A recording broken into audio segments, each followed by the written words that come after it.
Okay, by now you're probably pressed and wondering how you actually move around in the scene. We talked about moving our object, but let's actually talk about how we move.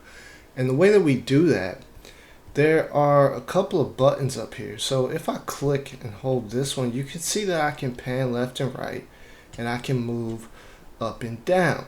So that's one way. The second one, if I click and drag, I can zoom in and out, and I'm just moving my mouse up and down. And we also have the third one where we can rotate and tumble around in the scene. Now, with that being said, you never really want to use these. This is no way to do it. You want to use the shortcuts. And it's always as simple as 1, 2, and 3. So if I hold 1, and then I click and hold and drag my mouse, you can see that I get that first option where I can pan left and right and I can move up and down. Now, if I hold 2, you can see that I can zoom in and out on my scene. And then if I hold 3, you can see that I can now rotate around in my scene.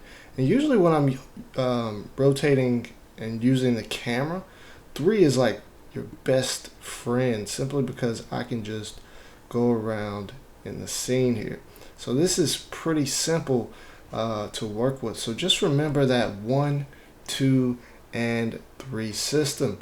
And the last thing that I'll do in this video is there is a fourth option, and this has really nothing to do with moving, but it has to do with the camera angles. So if I click it, you can see that now we have 4 different views.